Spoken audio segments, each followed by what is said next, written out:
In this video, I'm going to look at some of the basics of OOP, including classes and inheritance.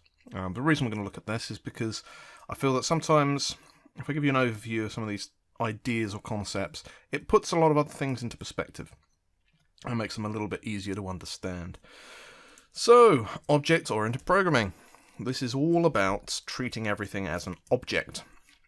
And it's kind of putting data and functionality together within the objects. Now you will get objects that literally only hold data, and you'll get objects possibly that only have functionality or only do things. But for most of the times, you'll find the object actually holds both of these data and functionality. Now, data is all about data that's stored in the fields. This can be exposed outside of the object through properties. Alternatively, functionality, this is the methods. Okay, it's what the object can do. And when you're looking at OOP, you're going to hear a number of what's referred to as the pillars of object-oriented programming. And these are like the key concepts. And encapsulation is one of them. Now, this is all about hiding superfluous information from outside the class. As in, you can treat an object a little bit like a black box. You're not concerned with how it does what it does. All you're interested in is how you can interact with it. And hiding information that's not necessary for the use of the object is very good in that it prevents you from sort of getting saturated with too much information or fiddling around and breaking things by relying on stuff that goes on or internal implementation, things that go on inside the class. So encapsulation is all about hiding things from outside the class, and this is why we tend to have private classes, methods and private fields, because that detail doesn't need to be seen outside. So that's what encapsulation is all about. Then we've got inheritance, and inheritance is all about code reuse, not repeating yourself. You may be familiar with the dry concept, don't repeat yourself. Inheritance is based off of having a class and wanting to reuse the functionality, reuse sort of information that is encapsulated within that class. So what you can do is, I'll give you an example. Let's say we've got a vehicle class, or maybe in some cases you've got a vehicle interface. You can implement concrete classes that derive or implement the base class or interface, depending on which way you're doing it.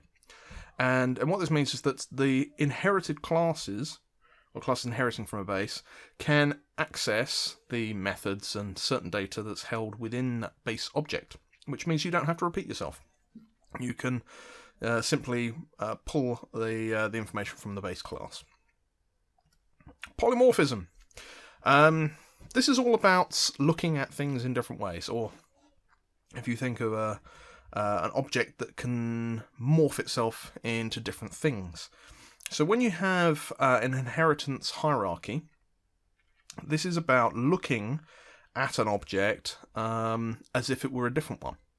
So with the vehicle example I just gave, polymorphism means that you can look at a car that inherits from a vehicle as a vehicle.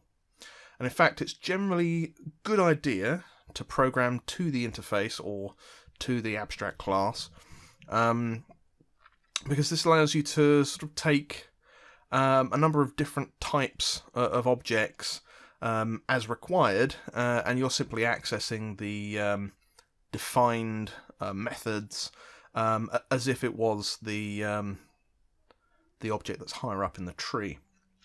So those are traditionally known as the three pillars of object-oriented programming. But more recently, we've been introduced to a fourth, and that one is abstraction. And it's kind of very similar to encapsulation, but it's subtly different in terms of the examples I've seen on abstraction are all talking about data. And I think where encapsulation is about hiding implementation detail inside of the class, abstraction is about reducing information. It's about simplifying. So for example, when we're dealing with databases, quite often you'll have something like an object relational mapper that's mapping information from your database. And you'll get a class that holds certain information that's pulled back from that sort of backing store.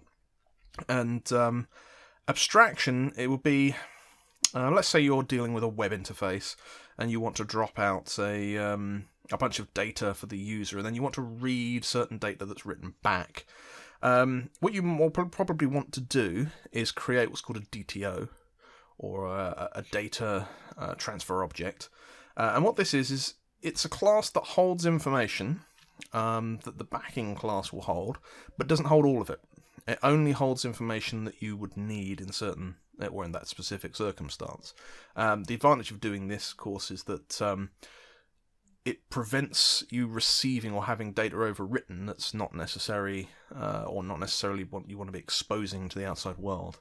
Now, appreciate that's just one example of what I think this abstraction is about, but it's definitely about simplifying the information, or reducing sort of the data stored in, say, a DTO, which will get mapped back to a more full-featured or fully implemented class. So that's a basic overview of the four pillars, if you will, of object-oriented programming. Hopefully, if I get some time, I'm going to come back and have a look at each of these in turn and make these a bit clearer. But this was just to give a very broad overview of what some of these things were.